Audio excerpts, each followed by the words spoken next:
Emmett Garris had hired 4 housekeepers in 13 months, and not one of them had lasted past the second week. The first had called the ranch too remote. The second had called Emmett too quiet. The third had called his daughter Josie too strange. The fourth had simply left a note on the kitchen table that read, "I cannot work where a child will not speak," and taken the morning coach without collecting her final pay. Josie had not spoken since the day her mother was buried. That was 13 months ago. She was 6 years old.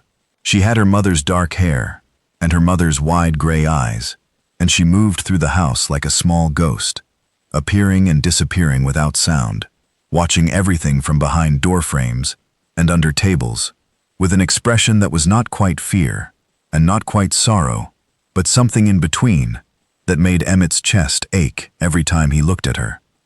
The doctor in Pebble Springs said there was nothing wrong with her throat. The minister said she would speak when God was ready. Emmett said nothing to either of them, because what he wanted to say was that his daughter was drowning in a grief so deep she had stopped reaching for the surface, and neither God nor medicine seemed inclined to throw her a rope. Lenora Marsh arrived on the Wednesday coach in a plain brown traveling dress with a carpet bag in one hand and a letter in the other. The letter was the advertisement Emmett had placed in the Cheyenne paper. Widower with quiet child seeks housekeeper. Remote ranch, plain food, fair wages. Must not mind silence. She had answered because the school in Casper, where she had taught for 3 years, had closed when the mine shut down, and because she had nowhere else to go, and because the last line of the advertisement, "Must not mind silence," had sounded less like a warning and more like an invitation. Emmett met her at the depot with the buckboard. He was tall and spare, weathered brown from the sun, with deep lines around his mouth that looked like they had been cut there by clenching his jaw against things he could not say. His hands were rough and his eyes were tired, and he spoke exactly 11 words to her on the ride to the ranch. House is clean, stove works, Josie does not talk. The ranch was 7 miles north of Pebble Springs, at the foot of a long timbered ridge. The house was small but solid. 2 rooms downstairs, a loft above, a kitchen with a cook stove, and a pine table scarred from years of use. The barn held 4 horses and a milk cow. There was a garden plot that had gone to weeds, and a chicken coop with 6 red hens, and a rooster who crowed at 4 in the morning, regardless of the season. Josie was sitting on the porch steps when they arrived. She was small for 6, thin-wristed, with her dark hair in 2 braids that someone, Emmett, Lenora guessed, had tied with uneven loops of kitchen string. She watched the buckboard approach with those wide gray eyes, and did not move, and did not speak. Lenora climbed down and walked to the steps and crouched so she was at eye level with the child. She did not smile too broadly. She did not reach out to touch. She had taught children for 3 years, and she knew that a frightened child needs space the way a fire needs air. Crowd it, and it dies. "Hello, Josie," she said. "My name is Lenora. I am going to cook supper tonight. Do you like biscuits?" Josie looked at her. The gray eyes moved across Lenora's face, the way a small animal examines a new object in its territory. Cautious, thorough, reserving judgment. Then she looked down at her hands and said nothing. Lenora nodded as if this were a perfectly reasonable answer, and stood up and carried her carpet bag inside. She cooked biscuits. She cooked them from memory, her mother's recipe, the one that used buttermilk and a light hand with the flour, so they came out tall and flaky and golden on top. She cooked a pot of chicken and dumplings to go with them, and she set the table for 3, and she put a small blue enamel plate at Josie's place, because she had noticed the child's eyes go to the blue tin cup on the shelf. And a child who notices color is a child who is still paying attention to the world. Emmett ate without speaking. Josie ate without speaking. Lenora ate without speaking. The silence was not hostile. It was the deep, settled silence of a house that had forgotten what conversation sounded like, and Lenora let it be. The first week passed. Lenora cooked and cleaned and mended, and did not push. She spoke to Josie in ordinary sentences. "The bread is ready. The hens need water. I found a blue jay feather by the gate," without expecting or requiring an answer. She left small things on the kitchen table where Josie would find them. A feather, a smooth stone from the creek, A biscuit wrapped in a napkin with a tiny flower drawn on it in pencil. These were not gifts. They were messages. They said, "I see you. I am here. There is no hurry." On the third day, Josie picked up the feather and carried it to her room. On the fifth day, she ate the biscuit. On the sixth day, she brought the stone back and set it on the table next to Lenora's coffee cup and stood there for a moment, looking at her, and then went back to her room. Emmett watched all of this from the periphery, the way he watched everything, at a distance, in silence, with an expression that hovered between hope and the fear of hope. He came in from the barn at supper time and sat at the table and ate what Lenora cooked and said thank you and good night and nothing else. But his eyes followed the small exchanges between Lenora and his daughter, the way a man dying of thirst watches someone dig a well. On the seventh morning, Lenora woke before dawn and found Josie already in the kitchen, standing on a chair and reaching for the tin of flour on the high shelf. She was wearing her nightgown and her feet were bare, and her braids were sleep-tangled, and she was stretching, with the focused determination of a child who has decided to do something and will not be deterred by the fact that she is 3 feet too short to do it. "Are you making biscuits?" Lenora asked from the doorway. Josie turned and looked at her. She did not speak, but she nodded, once, firmly, and pointed at the flour tin. Lenora lifted the tin down and set it on the table and got out the buttermilk and the lard and the salt and the baking powder and showed Josie how to measure the flour with a cup and level it with the back of a knife. She showed her how to cut the lard into the dry ingredients with 2 forks, and how to make a well in the center for the buttermilk, and how to fold the dough just enough and no more, because biscuits want a light touch, and they punish you if you work them too hard. Josie watched everything with those enormous gray eyes, and her small hands moved through the flour with surprising care.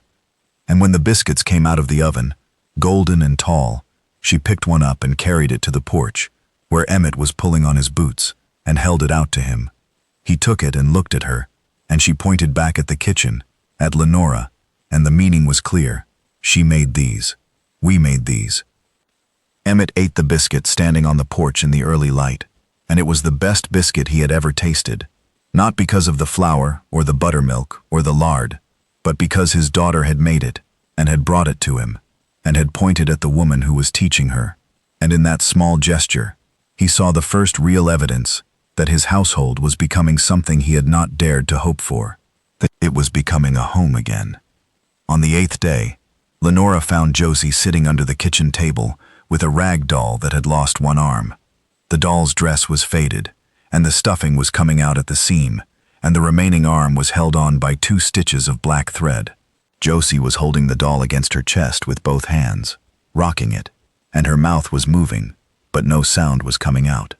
Lenora sat down on the floor beside the table, not under it, not crowding, and said, "She looks like she needs mending. I have a needle and thread in my bag. May I try?" Josie looked at her. The gray eyes were enormous. She held out the doll.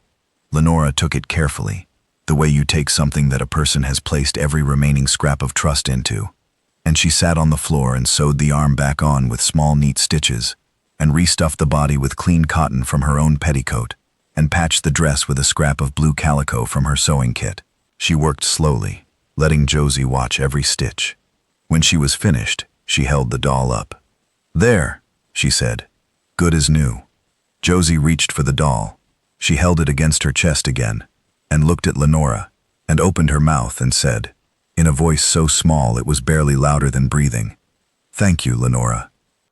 3 words. Lenora did not gasp. She did not cry. She did not call for Emmett. She smiled. A warm, steady, unsurprised smile, as if she had been waiting for this moment but had not been in any rush for it to arrive, and said, "You are welcome, sweetheart." Josie smiled back. It was the first smile Lenora had seen on the child's face, and it broke something open inside her chest that she had not known was closed. Emmett was in the barn when it happened. Lenora did not tell him. She wanted the words to be Josie's to give, not hers to report. The next morning at breakfast, Josie looked at her father across the table and said, "Lenora fixed my doll." Emmett's fork stopped halfway to his mouth. He stared at his daughter. His jaw worked. His eyes filled, and he blinked hard and set the fork down very carefully, as if he were afraid that any sudden movement might break the spell. He looked at Lenora, and she saw in his face something raw and unguarded, a gratitude so deep it had no words of its own. "She did," he said. His voice cracked on the second word, and he cleared his throat and picked up his fork and went back to eating. But his free hand found Josie's small hand on the table and held it, and he did not let go until she pulled away to reach for a biscuit. After that, the words came slowly, the way crocuses come through late snow, one at a time, fragile, easily missed if you were not watching. Josie spoke to Lenora first, always, in small sentences about small things. The cat had kittens, the creek was high, the rooster bit her finger. Then she began to speak to Emmett again, and the sound of his daughter's voice at the supper table made the man close his eyes every time, as if he were listening to music he had been afraid he would never hear again. Lenora stayed through the spring and into the summer. She planted the garden. She taught Josie her letters at the kitchen table with a slate and a piece of chalk. She cooked meals that filled the house with warmth and smell and purpose. One evening in July, after Josie was asleep with the mended doll tucked under her chin, Emmett sat on the porch steps, and Lenora sat beside him. The sky was wide and full of stars, and the air smelled of sage, and the last of the summer heat rising off the packed earth of the yard. "I want you to know something," Emmett said. He was looking at his hands. "When Sarah died, Josie was holding her hand. Sarah said her name, and then she was gone, and Josie never spoke again. 13 months. The doctor said shock. The minister said grief. I said nothing because I did not know what to say. Lenora waited. You came into this house and you did not try to fix her. You just were here. You left feathers on the table. You mended the doll. You made biscuits." He shook his head. 4 women came and went, and not one of them understood that what Josie needed was not someone who would make her talk. It was someone who would make it safe to. "I know what it is to be afraid of speaking," Lenora said quietly. "My mother went deaf when I was 12. For a long time I stopped talking too, because what was the point if the person I most wanted to hear me could not? It took me a year to understand that words are not just for the listener. They are for the speaker too. Josie needed to find something worth speaking for." Emmett looked at her. In the starlight, his face was all plains and shadow. The deep lines softened, the tired eyes holding something that was not tired at all. "She found it," he said. "So did I," Lenora said, and then she looked away, because she had said more than she meant to. Emmett did not move closer. He sat with his forearms on his knees, and his fingers laced, and said, "Lenora, I am not going to say this well." "You do not need to say it well. You just need to say it." He took a breath. "When you walked in, I thought you would last a week, like the others. When you stayed 2, I thought you were stubborn. When Josie spoke your name, I understood that you were not staying for the wages. Something in this broken-down place called to something in you, and I need to know if that is true, because I cannot afford to be wrong about this. Not with Josie, not with you. You are not wrong," she said. He exhaled, the sound of a man setting down something heavy he had been carrying for a long time. He reached over and took her hand, carefully, the way he did everything, and held it. And they sat on the porch steps and watched the stars wheel over the ridge and did not speak, because they had already said everything that mattered. They were married in September, by the minister in Pebble Springs, in the same church where Emmett had buried his first wife. Josie stood between them at the altar in a blue calico dress that matched the scrap Lenora had used to mend the doll, and when the minister asked if anyone objected, she said, loudly and clearly, "Nobody better," and the whole congregation laughed, and Emmett picked her up with one arm and pulled Lenora close with the other. That evening, Josie came running into the kitchen and said an entire breathless paragraph about a rabbit she had seen under the fence, and Emmett laughed.